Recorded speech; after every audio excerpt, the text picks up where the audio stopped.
Bonjour, est-ce que tu peux te présenter s'il te plaît? Bonjour, je suis Jérémy Bugard, directeur associé d'Agence 79. Nous sommes une agence média spécialisée dans le conseil et l'achat d'espaces publicitaires sur Internet.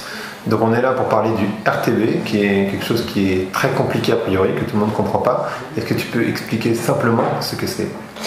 Alors le RTB déjà c'est le Real Time Bidding en anglais et en français de l'achat d'espaces publicitaires en temps réel et aux enchères. Alors ce n'est pas complexe, c'est complet et je pense qu'on va en discuter ensemble. Alors si on compare par exemple au GRP qu'en général tout le monde connaît quand on fait de l'achat média, c'est quoi la différence ou quels sont les points équivalents avec le GRP? Alors c'est effectivement le GRP, un indicateur que tout le monde connaît, on va dire l'indicateur principal en publicité. Le GRP c'est la couverture fois la répétition.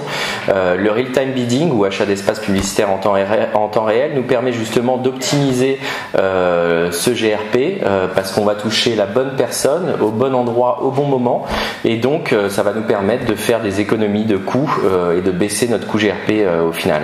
D'accord. Donc en fait, si je réfléchis à ce que tu me dis, le RTB, ça permet d'être plus efficace que la télévision, donc ça sert plus à rien de faire de la télé? Alors non, pas du tout, je me permettrai pas de dire ça. Chaque média a son utilité. La télévision, d'une part, c'est un média extrêmement puissant qui permet de faire de la couverture très rapidement et de l'image également. Internet permet effectivement une vraie complémentarité avec la télévision, mais il y a plein d'autres leviers qui ont tous des valeurs et des utilités importantes, notamment le search qui permet de répondre à des besoins et des demandes des internautes, des opérations spéciales, du communautaire, d'autres médias offline, notamment de la presse, de la radio, de l'affichage, et chacun de ces médias mis bout à bout permettent d'avoir une stratégie globale plurimédia cohérente. Donc si on se concentre typiquement sur le web, donc le search ça permet effectivement de répondre à des besoins que les gens recherchent tout simplement. Les opérations spéciales qui ne sont pas intégrées dans le RTB évidemment parce que c'est de la relation humaine, ça va plutôt à faire quoi? On va être plutôt sur quoi? Sur les opérations spéciales? On va plutôt être sur de l'événementiel, de l'intégration de contenu, vraiment, enfin des dispositifs intégrés qui permettent la plupart du temps de créer de l'appétence à la marque. C'est un terme qui est très utilisé en ce moment. Ou alors on parle aussi beaucoup de brand content, une manière différente de faire de la publicité, de pouvoir intégrer la marque sur un support publicitaire de manière entre guillemets détournée et de faire passer un message sans forcément être sur un message publicitaire classique. D'accord. Et du coup, le RTB, on est plutôt dans une logique d'efficacité. Oui, c'est quand même plutôt de l'efficacité.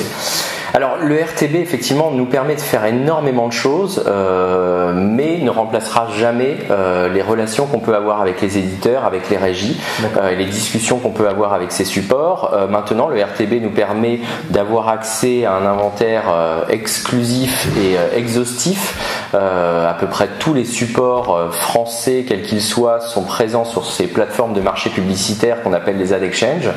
Donc ça nous permet effectivement de toucher à moindre coût des cibles qui nous intéressent, de pouvoir leur adresser un message pertinent parce qu'on sait qui sont ces cibles et in fine de pouvoir favoriser et maximiser la transformation. Très bien.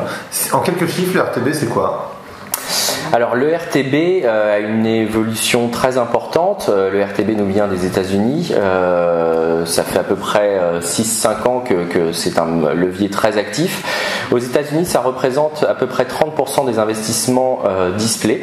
En France, on vient d'avoir des chiffres très récemment, notamment de l'Observatoire de l'e-pub, du SRI et de l'UDECAM, qui disent que on estime à peu près à 15% les investissements RTB en display qui seront réalisés cette année. Donc 15% du display, le display ça représente combien de l'achat publicitaire digital? Ça doit représenter à peu près 40%, donc autant dire que 13% de ces 40%, donc ça commence à être un levier très important. Et qui a surtout de la place pour grandir. Si on se projette un petit peu, comment ça va évoluer tout ça? Alors il y a déjà énormément d'évolutions, on voit qu'il y a de plus en plus de formats qui sont accessibles via le RTB. On voit également qu'il y a d'autres médias que le digital qui sont accessibles via le RTB. Je parle notamment de la télévision. Il y a déjà de l'achat qui se fait en RTB aux États-Unis pour de la télévision, et autant dire que tous les médias connectés à terme seront disponibles et accessibles sur les plateformes de marché publicitaire. Donc on est en train de toucher du doigt ce dont on parle depuis des années déjà, et donc de la digitalisation des médias, et on espère justement pouvoir, par le biais de ces outils, pouvoir acheter une grande partie des médias de demain. Très bien, merci beaucoup. Merci.